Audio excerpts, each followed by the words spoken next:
What is good, NBA fans? Welcome into another week of Dropping Dimes. I'm your host, Matt Knost, and we are here to talk about all the NBA action we possibly can in roughly about an hour's time. Well, brought it up last time about potential records that will fall, um, and ones that won't, whatever else, after Steph Curry's historic uh, uh, taking of the overall 3-point shooting. And we have more records that have fallen in this past week. Um, the most interesting, I think, is the fact that Greg Monroe playing the other night for the Minnesota Timberwolves marks 541 players that have played an NBA game this season, which is the most of a season of all time. And we're not even halfway through, baby. That just shows you how weird this season is, man. And Greg Monroe played pretty damn well, actually. Um, there's been a few guys that have checked in so far that have been nice to see and have contributed. Um, Isaiah Thomas had a first good game, but now he's gone from the Lakers and it looks like he's going to sign with the Mavs. ISO Joe being back in the league, Lance Stevenson for the Atlanta Hawks. And then there's a whole cavalcade of individuals. Alfonso McKinney has signed with the Bulls for the rest of the season off a 10-day contract. But there have been numerous guys that are getting a shot in the league. The most frustrating for some of them have got to be the ones that have signed 10 days and haven't actually made it on to the court. And I'm not talking about the ones that have signed 10 days and then immediately gone into health and safety protocols, just the ones that signed 10 days and are thinking, here it is, my shot to prove that I can actually play in this league, and they still can't make it onto the court. That's got to be frustrating as all hell. You just want to get out there and show that you belong.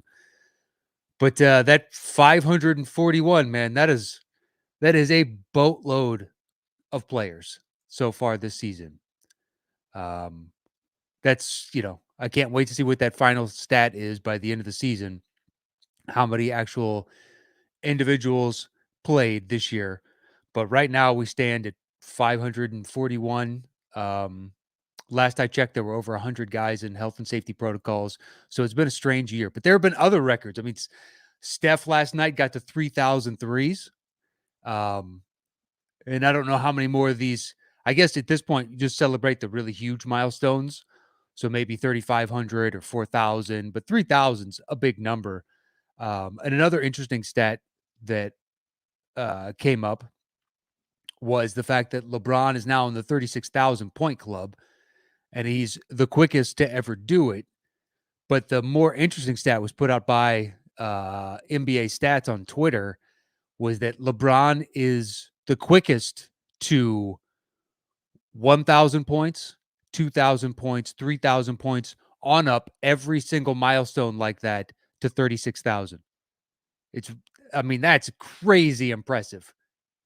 1,000 through 36,000. LeBron is the quickest ever to everyone, each of those benchmarks. Congratulations, LeBron James. But I do have a bone to pick with LeBron, and it's the excuses that are coming out for them being a game under 500 right now. Basically the woe is me. We're dealing with injuries and COVID unlike any other team. And that's not the case. Other teams have had to not play games because they couldn't even remotely come close to fielding a team. So you're just trying to find excuses for the fact that this team doesn't exactly make sense. I found it interesting last night that he was playing the 5, and curious as to whether or not that's even remotely sustainable, given the fact that he's, 37 years old, or he'll be 37 in a matter of days.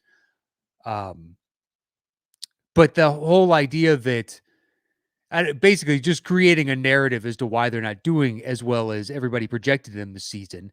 And I understand you have certain expectations. You're LeBron. This is the Lakers. This fan base has a desire to be a champion.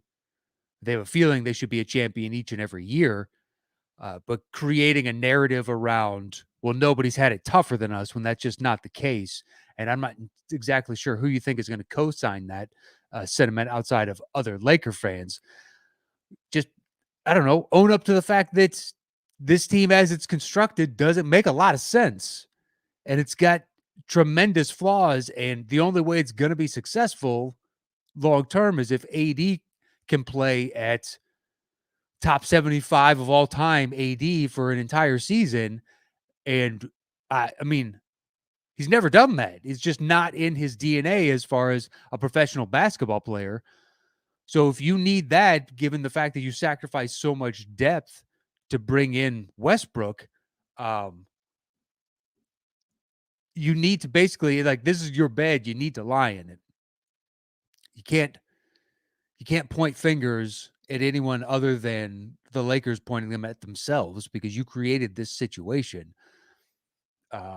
So it just the narrative around why they're not doing as well as they should. It's just, like last night, I watched a chunk of that Houston game, and thankfully I happened to catch that uh, Suns and Grizzlies game, and that was awesome.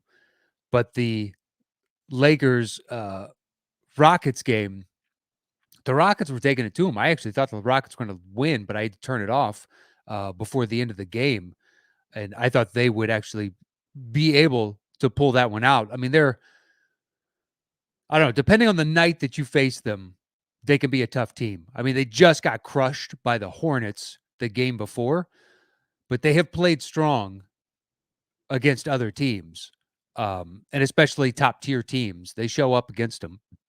It's almost like they need the extra motivation to prove that they're as good as the best, even though they're not in the same discussion right now, and it's a bunch of young guys. But still, that Rockets game, I thought they were going to take it to them. But the better game was the Suns Grizzly game. I mean, that was a Grizzlies ran out to a big lead, and the Suns just chipped away, chipped away, chipped away, and then finally took the lead back. They had not led since the opening minutes of the first quarter, and then come back to take the lead late in game. And then Ja goes down and goes 1-on-3-ish. I mean, he got that um, screen, not screen, where it looked like potentially he could hand off, and then Chris Paul hedged a little too far over, and Ja just blows down into the lane, goes up, hangs in the air, and nails that little bank floater with a half a second left. I mean, it was pretty fantastic to watch. That being said, I think it's a testament to the Suns' resiliency where everybody's entitled to an off night. Look at the Warriors last night against the Nuggets. I mean, the Warriors just shot so piss poor in the first half that it took Steph heating up in the second to even keep them remotely in this game, and the Warriors holding the Nuggets to, I think it was 29 points in the second half. But the Suns, let's get back to them. They're in all these games, and I think that's true test of whether or not they have championship aspirations that are well-founded or not. Is everybody's going to lose. It's inevitable. It's how you basically handle yourself in those losses. They didn't give up. They kept, pressing and pushing. And yeah, they've got, guys out. DeAndre Ayton was not playing, but that is the case for all teams right now. Dylan Brooks was out for the Grizzlies. You can make a case that DeAndre Ayton is a more important part of what the Suns' makeup overall is. But I think that is, I guess debatable on some level. Although it's interesting, all the talk that I mentioned at the end of the show last week with the people saying that maybe the Grizzlies are better without Ja, and rightly his teammates all saying that's hogwash. Guy's awesome, and we need him if we're going to win. That is the case. I mean, he needs to improve his defense, and on certain nights his shot selection. But given his age, he's wildly impressive each and every night to assume. So So for people to point at them and be like, well, maybe they're better without him. It's just like, I don't know if you watch these games, but they really feed off of his energy and his identity, and it fuels them um, to the heights of what they potentially could be. And right now, they're well into the playoffs, nowhere near the play-in, game situation. And if they maintain on this current level, they're going to end up at 4 or 5 range in the West, and that's saying something. If they can get to 4, they have home court in that opening round. That's massive for a team as young as they are. Um, but once again, though, the Suns did not give up. When Booker hit that three, the momentum and the feeling in the building was pretty palpable that everybody believed, okay, we got him. They gave it to us all night, but ultimately we got him.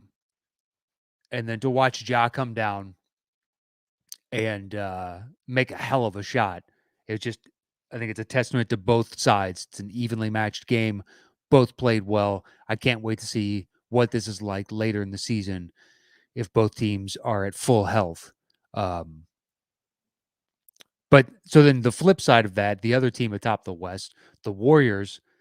So Draymond is out, which means their defensive identity is going to take a massive hit. I mean, Draymond is currently the odds-on favorite to win Defensive Player of the Year, and rightly so, being atop that conversation. There are quite a few guys that you can make a case for, um, saying they should be in this discussion of Defensive Player of the Year. Gobert is in there. I think Giannis needs to be in this discussion, and also technically, by the numbers, the 2 best defensive guards in the league are Lonzo Ball and Alex Caruso, so that's pretty sweet as a Bulls fan.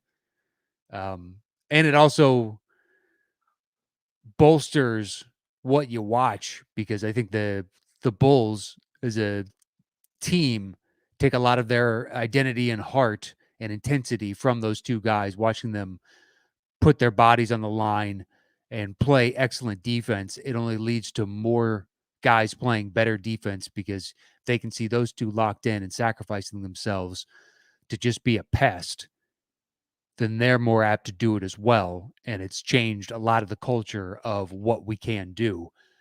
Um, but as far as the Warriors and Nuggets game last night, what's interesting about like all these discussions, you can talk about like defensive player of the year and Draymond being out.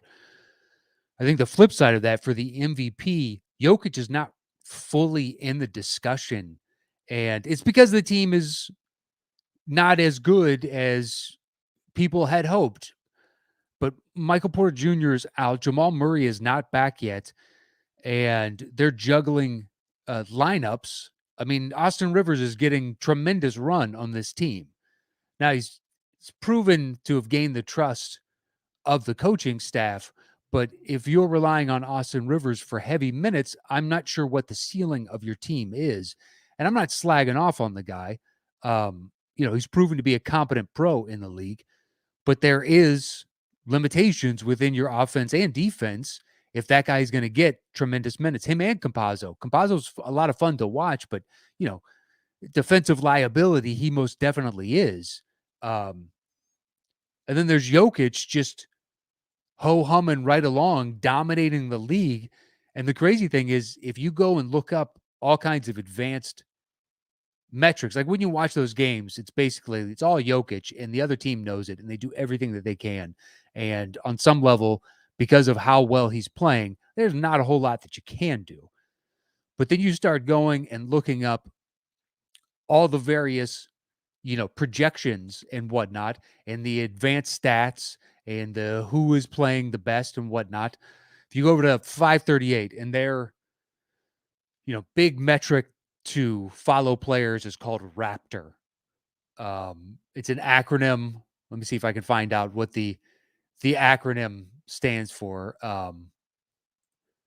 So Raptor stands for robust algorithm, parenthetically using player tracking and on-off ratings. Um, Basically, it measures the number of points a player contributes to team offense and team defense per 100 possessions. That is what it's boiled down to meaning. And Jokic leads in so many Raptor categories, according to 538. It's, I mean, he's leaps and bounds. His overall Raptor rating is 8-ish points over the next available.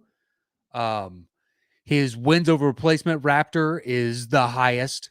He's almost the highest in the Raptor for offensive, and he's number one in defensive Raptor. Uh, and you will never hear a discussion of Jokic being in the Defensive Player of the Year or even first team all defense. Because when you watch him, you don't initially think defense, but you're like, okay, that's one. Well, you go over to B-Ball Index, and their, big metric stat is called LeBron. And Jokic is number one in LeBron and all the various things that they do. Then there's like a real plus minus and adjusted plus minus and other advanced stats that you can find across various different websites. And Jokic leads in every one of those. And it's a weird thing about the MVP discussion. It's a narrative driven discussion. And because Jokic won it last year, to win it in back-to-back years, your team needs to be the same, if not better, than they were last season, and you need to be playing better than you did last season. And you could easily make a case that Jokic is playing better than he did last season, but his team is nowhere near as good. And that's because of, injuries and health and safety protocols, keeping guys out and whatnot, things that are utterly out of his control. What he can control is the output that he puts out on the court. And it's mesmerizing to watch. But because the MVP discussion is, once again, a narrative laden discussion, right now he's in the mix. But if I had to guess, Steph Curry is going to win the MVP. If you took a straw poll today of those voting, Steph probably wins. And with KD being out in this recent past because of, testing positive for COVID, he's more than likely, if you look at the Vegas odds makers, fallen off ever so slightly, and Steph's lead has grown a little bit more. But it's those two. It's Giannis. Like there's a few guys, but by numerous different metrics, Jokic should be leading the charge in this discussion, and he is not. I'm not saying I would vote for him over Curry, but I am saying this year's MVP race is going to be really interesting. There have been other years where you just kind of by the end, you're like, I guess I would vote for him. There's a lot of like good candidates, but nobody excellent. And this year, much like this rookie class, I think there's a bunch of excellent MVP candidates as of right now. Again, this rookie class, I don't even know who wins Rookie of the Year, because like according to NBA.com, Franz Wagner, who just put up 38 last night, is now number one. It's Ben Barnes. I think Evan Mobley has made a case for being the most impactful, because if you look at the Cavs without him, Cavs who are currently sitting in the top echelon of the East, and when they don't have Mobley, that is the biggest hindrance to their team thus far that you can tell by, watching the games and also looking at the stats and box scores after the games. But I mean, this rookie class is nothing short of next level, because Cade Cunningham has come on strong, and then you still have the two Jalen's who are playing up and down, but still show flashes of being something really interesting. So I can't wait to see how that shakes out in the end. All right, let's get over to the chat. A bunch of people have chimed in on the chat, and I have not checked in with anyone thus far. Jordan Anderson says hello. Sean Gardner says, as a Pacer fan, I never really liked Lance Stevenson. Too much of a wild card, super frustrating to have him on your team. Yeah, but for Atlanta, they just need a body. They are crushed by health and safety protocols right now. So having an extra body means more than the craziness that Lance will bring. Will he be on this team if everybody was healthy? Hell no. Atlanta already has a minutes problem. They have too many guys, and they probably, I would assume, they're going to be relatively active on the trade deadline. At the trade deadline, they may not do anything, but they will definitely be fielding calls because they're not going to hold on to all these guys. They can't pay everyone, so they should consolidate some of these assets into something either that's going to translate into win now or win next year. Um, but I get you with Lance. I've never really been a fan. Um, I appreciate what he can offer, but I think he's too erratic with his focus. Let's put it that way. So Jordan Anderson back says, as a Jazz fan, what are your thoughts on their chances to win it all? He's got Jazz versus Clippers tickets in March. Well, I mean, right now, the Jazz are playing some of the best basketball, and I think this is kind of the perfect season for a team like the Jazz because of the continuity they have with all the health and safety, although they haven't really suffered it like every other team has. They have evaded it. That could be a testament to the fact that they were the epicenter of COVID when it initially broke. So they've been determined as a team not to do that again and to be the example of how best to run your organization thereafter. But that sort of consistency with players and system and scheme makes a difference for this year with there's so much up and down and turmoil. The Jazz know precisely who they are and what they do. They're flirting with various things as of right now. And what's weird is in previous seasons, the one thing you could count on from the Jazz was their defense. And right now, by defensive rating, they're a roughly NBA, slightly better than NBA average team. It's their offense that is crushing. Um, and that's even with like Bogey being a little up and down. Um, and, Mitchell's never going to be a 40 some odd percent 3-point shooter just at the volume he shoots it at. Um, but he'll have those excellent nights where he can. Do I think the Jazz can win it all? I have the same opinion of almost everybody else who is a non-Jazz fan. I need to see you do it first before I will believe in you and your ability to do it. And you could say that for every team, but the Nuggets before they got hurt, I really believe had something and could have won a championship. Having never seen them do it, I had a lot of belief in their basically the sum of their parts equaling a championship. But for the Jazz, we've seen a flame out several times with the current construction of this team, roughly. And it's hard to unsee those things at this point. Do they have an opportunity to win a championship? Yeah, I think, as it stands right now, the three teams in the West probably have the best top to bottom teams in the league. So you'd have to put them at 1 through 3 on your overall power rankings, and then we get to the East.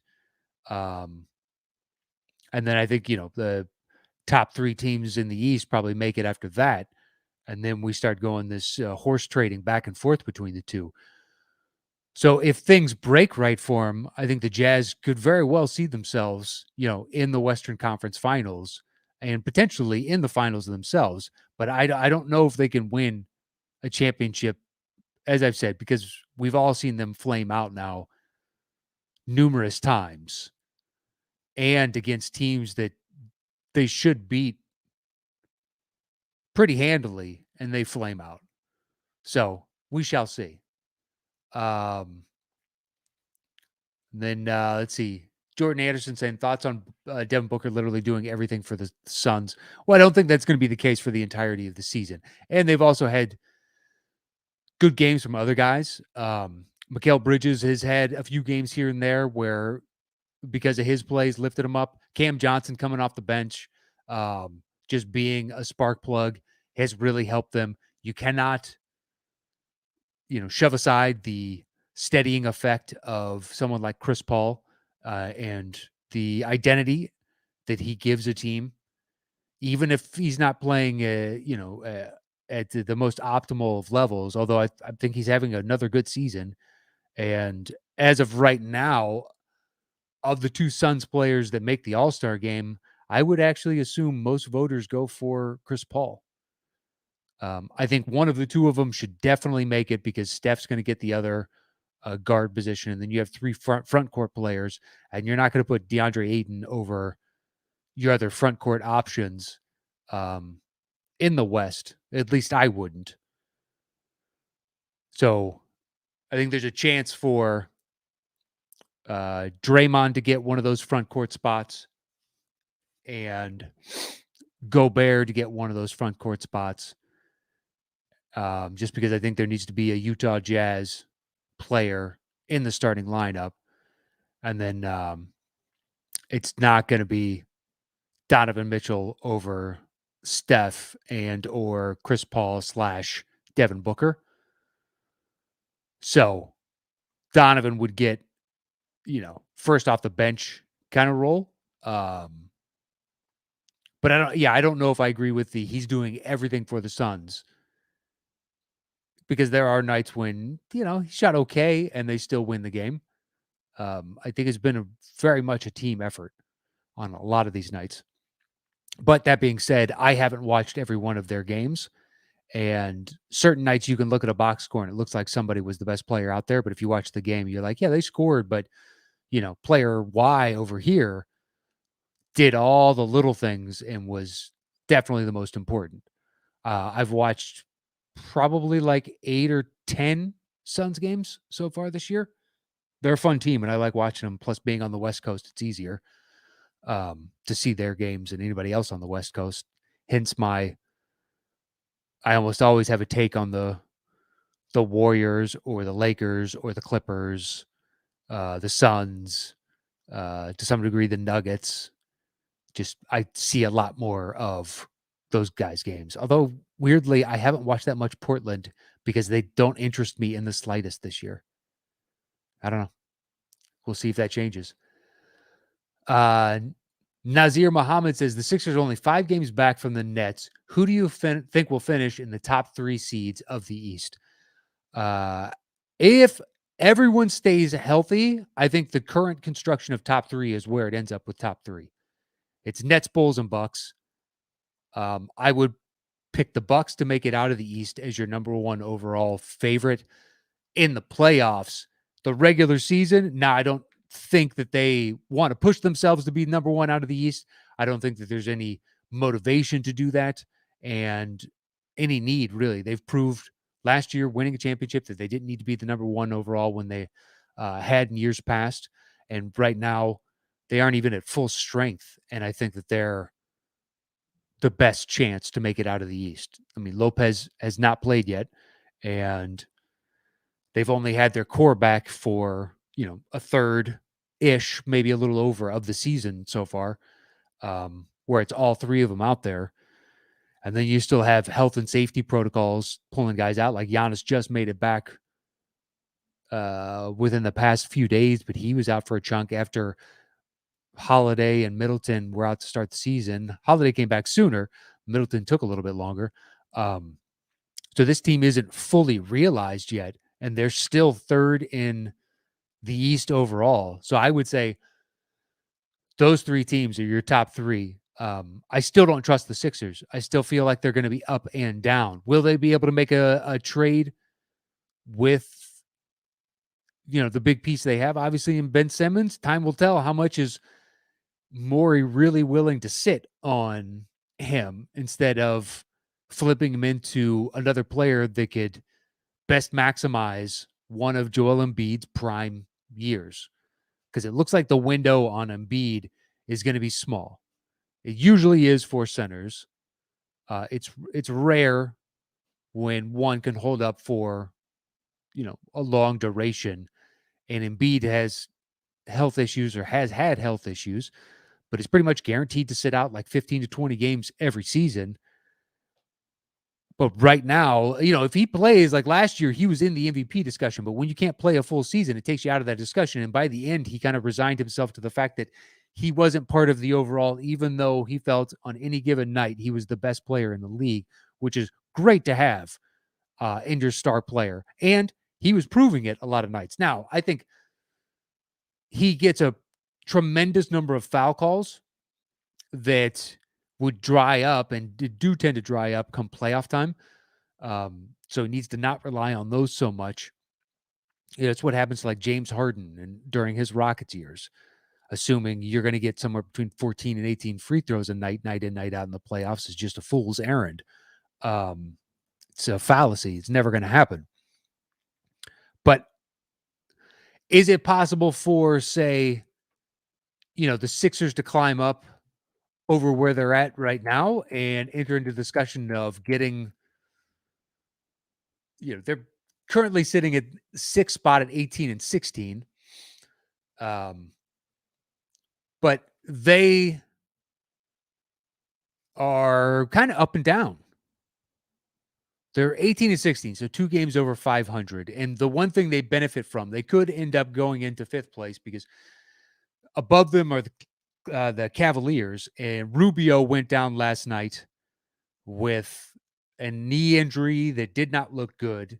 It's not one of those ones where you're watching it and you get nauseous because of how it looks. But he crumpled as soon as he planted his left leg and went down and immediately clutched at it and waved to the bench and to the coaching staff, "Hey, I need off. This isn't good."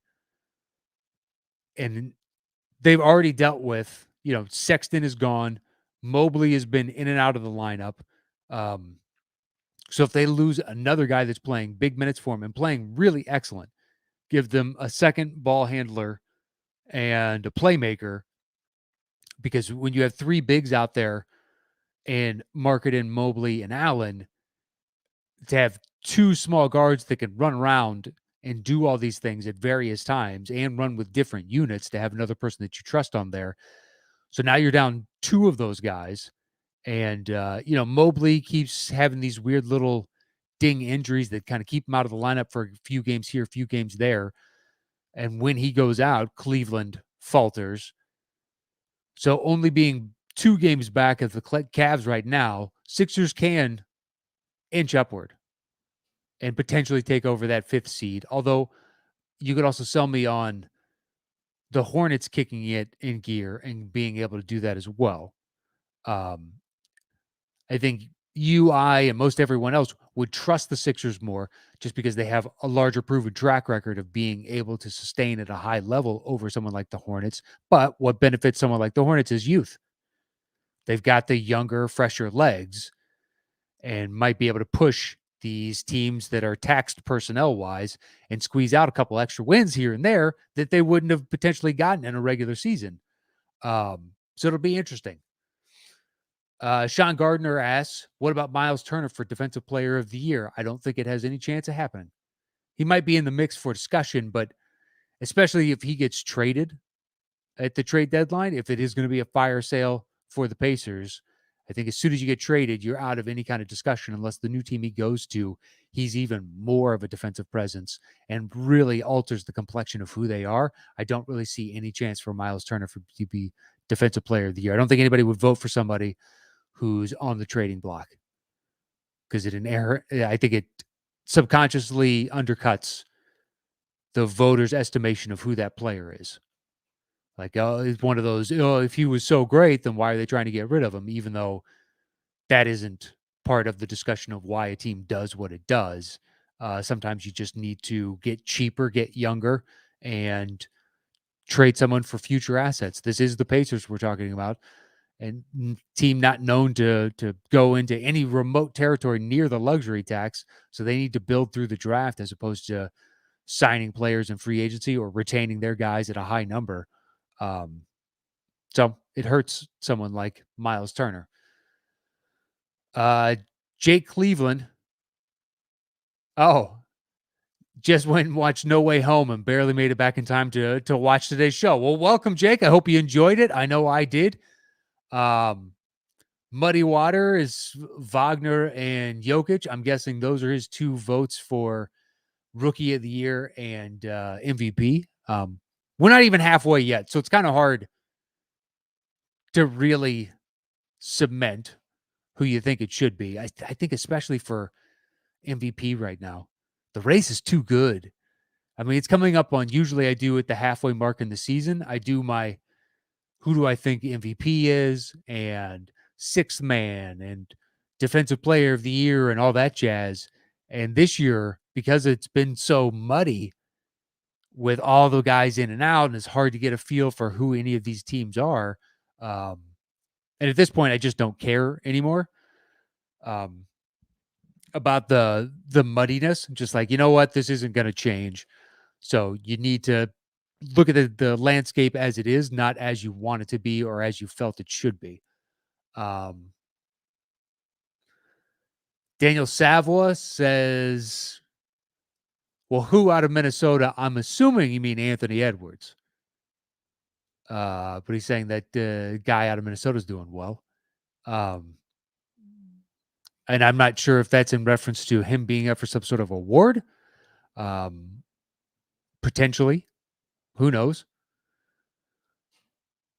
So Daniel Nishimoto says, do you think the NBA should shut down for at least a couple of weeks because of COVID, or should they start limiting fan attendance at least? Well, the fan attendance would probably come down to a municipality issue. The league could induce a change, but they'd have to get the Players Association on board. And the thing is, they would need the majority of owners to agree to it. And I just don't think they're going to get majority of owners to agree to that.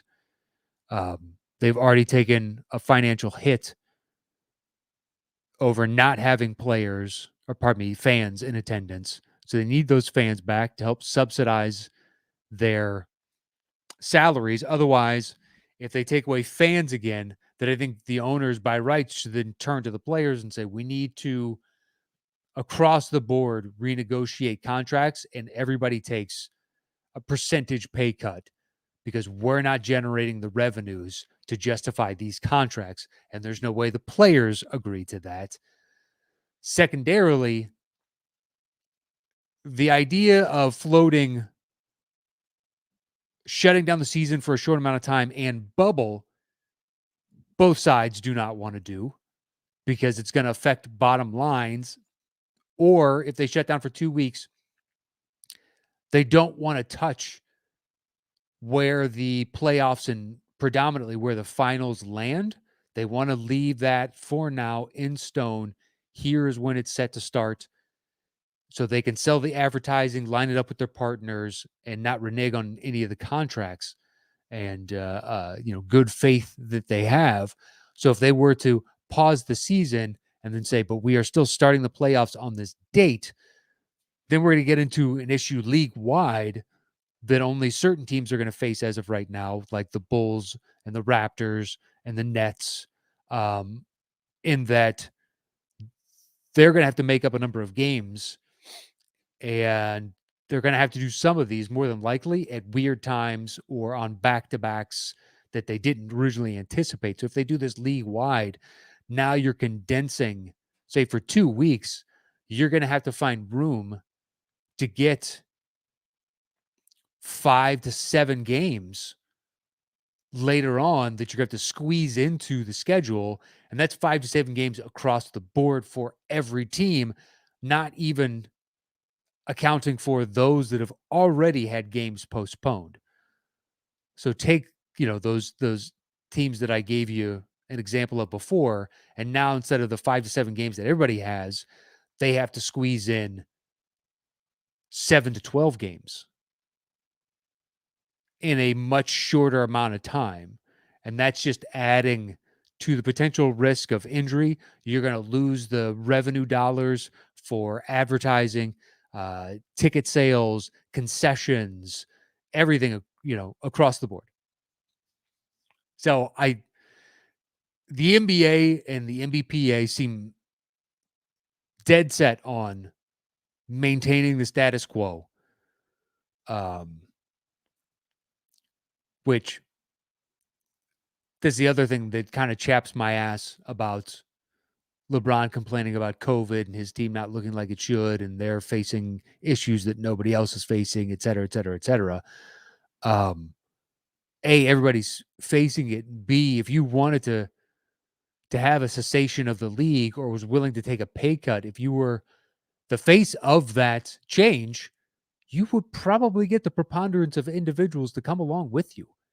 And then you could publicly force the owners into a position where they're going to be the bad guys if they don't agree with the players.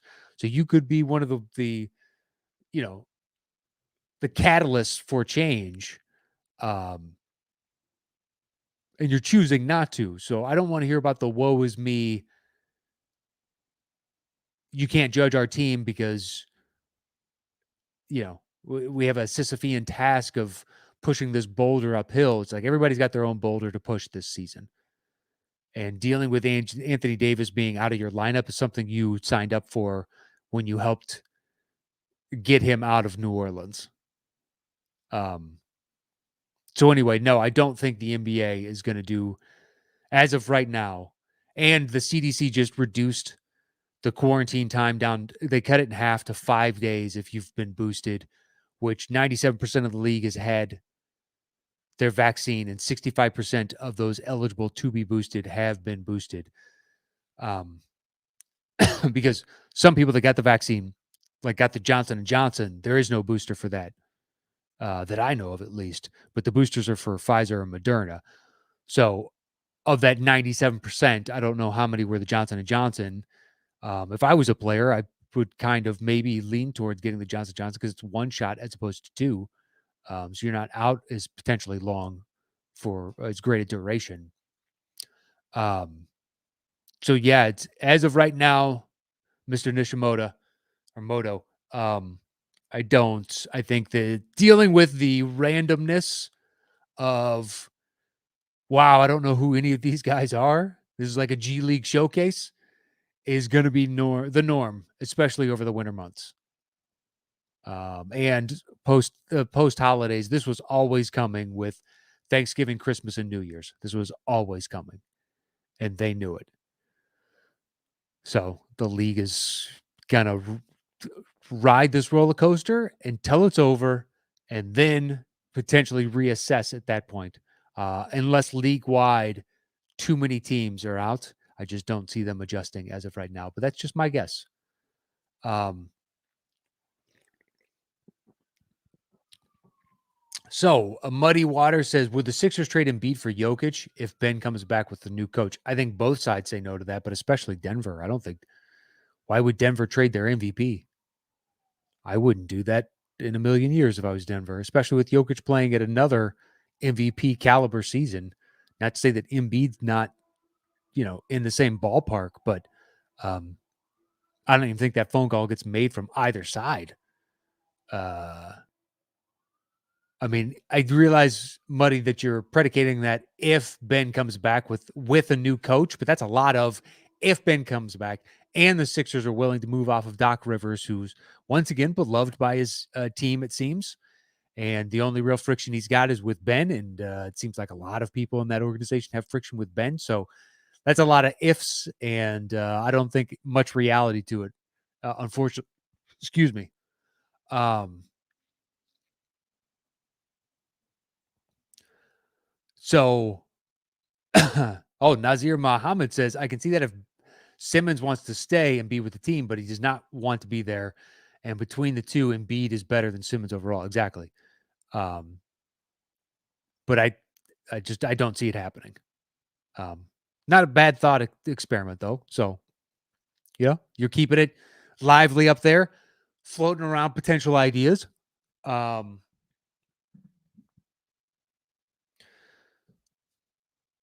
all right. So is there anything else you guys want to touch on today? I mean, we could go through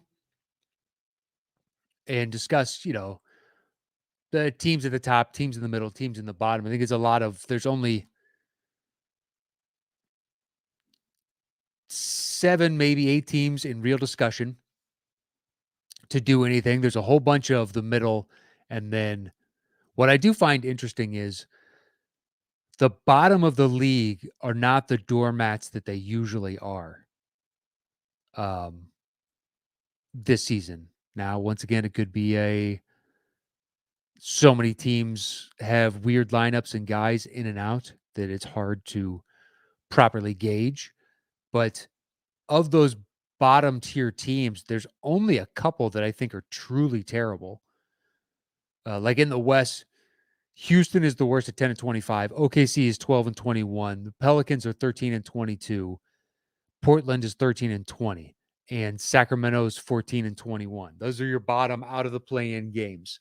And the weird thing is, I think on Oklahoma City and Houston, on some level, are a tougher out than New Orleans, Portland, and Sacramento. I've watched games from all of them, and I think you get more heart from OKC and Houston. They're just so young that they don't always play the smartest basketball, but the athleticism and talent and drive, motivation, all that jazz are definitely there. Whereas Portland is floundering, and I think that team just doesn't give a shit. New Orleans is designed for Zion, and Zion is out. Even with the uptick in Brandon Ingram's production, Sacramento is Sacramento. And then on the flip side, I mean, Detroit's the worst team in basketball at 5-27. But if you've watched Detroit, they're frisky. They're not like the worst team ever. Orlando is 7-28. I still think are an interesting team. I would put them potentially as the worst in the East, but for the first time in forever, it's not necessarily a bad thing. They have some pieces that might actually be something in the future. The Pacers are 14-20, but they're, a tough out, just like the Raptors right above them, a tough out. Atlanta is 15-18. Atlanta, it's all about defense. They could play a lick of defense, they'd be much better because their offense is fantastic. But there's not a full doormat, I think, this year, which is another interesting thing about this season.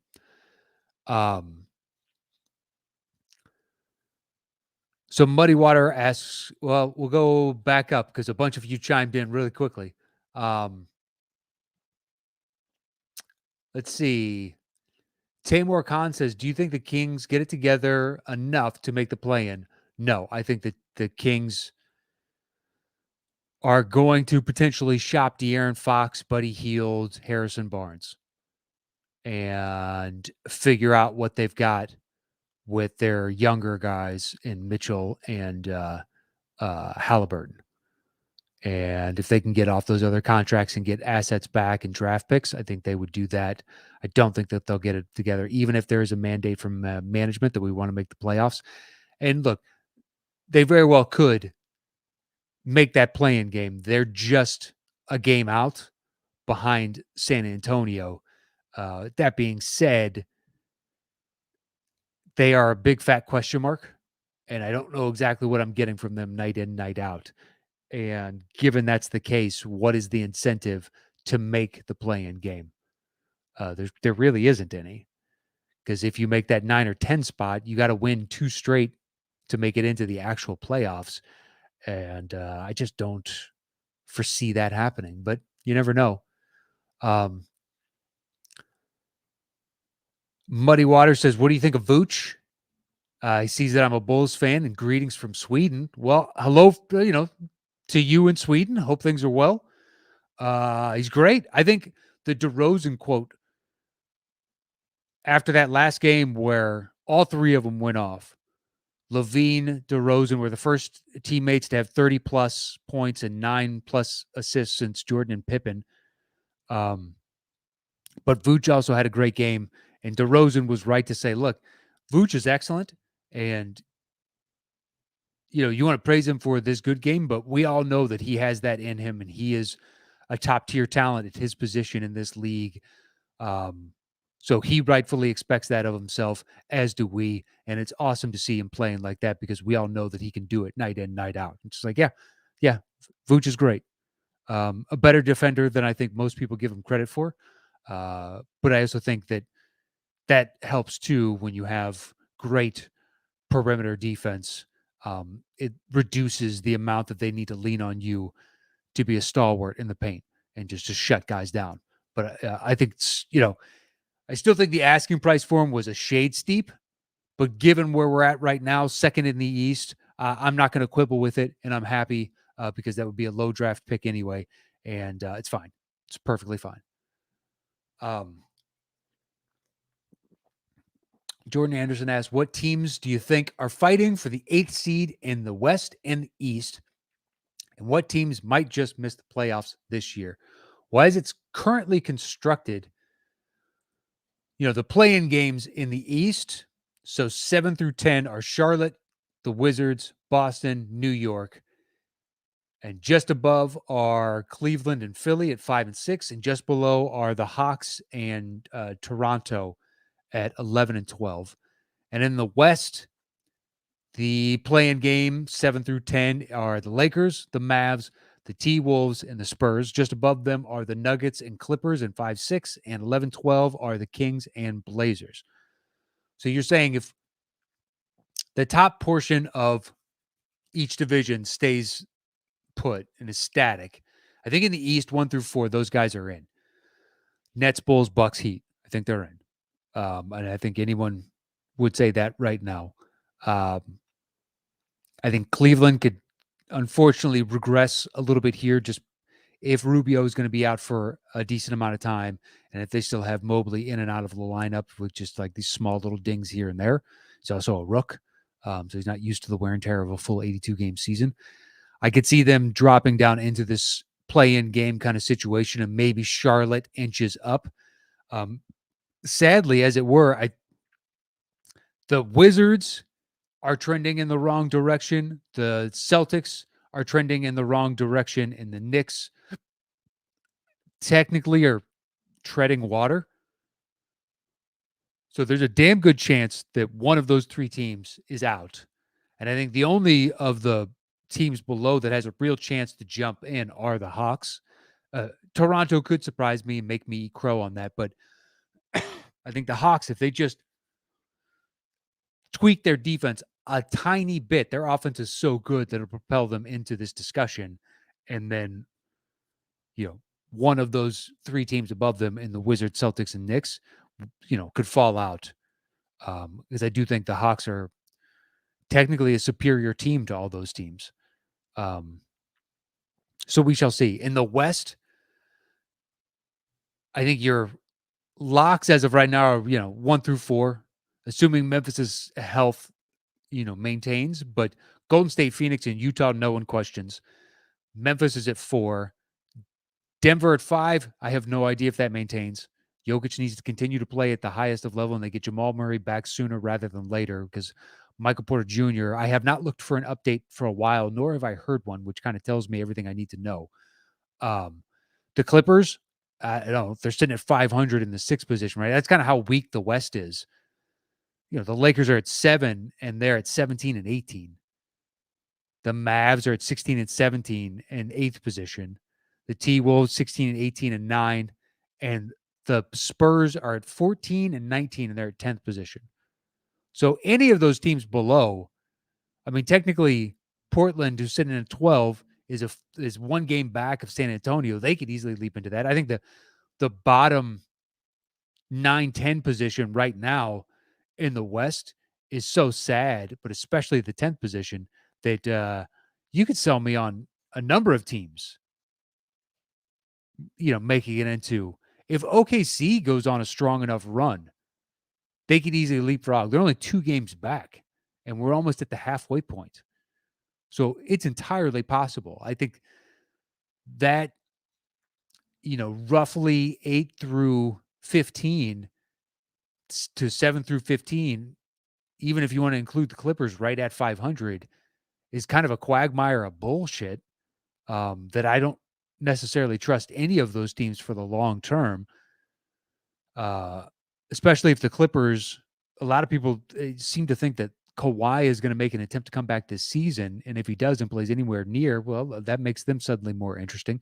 And the Lakers, once they get AD back, should have, more consistency compared to a bunch of these other teams. They'll at least have an understanding of who their identity is, although they've had, I think it's 19 different starting lineups thus far this season. I will give LeBron, a little bit of leeway there. Yeah, having different lineups and whatnot is tough to get any kind of rhythm. That being said, if you want to consider yourself the greatest player of all time, you kind of need to just rise above those turmoil, or at the very least, don't publicly state it.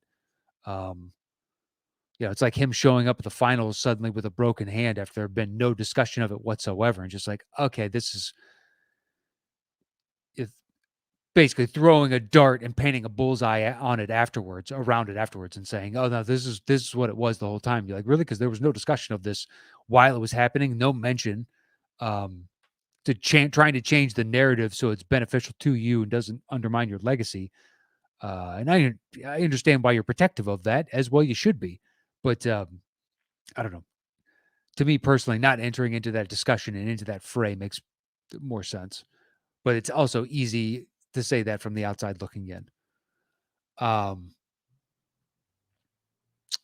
right, so I think that's it for today. I think we covered a decent amount of stuff overall. I appreciate everybody that joined me in the chat today. Another lively chat.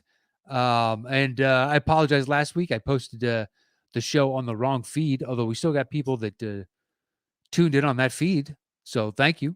But mistake on my part. So we rectified it. It's the first time it's ever happened in several seasons of doing this. But that is it for Dropping Dimes this week. I hope everybody had a good holidays. Enjoy your New Year's. I'll see you guys next week with another edition. You can follow me anywhere at Matt Knost. Until I see you again, stay safe out there. Wear your mask. Get your vaccine. Get boosted. I got to get boosted still. The holidays have not been the best time for me to carve out time to go get boosted. But what are you going to do? I need to get off my ass and stop making excuses. All right, that is it. I'll see you guys next week with another edition of Dropping Dimes. Until then, adios.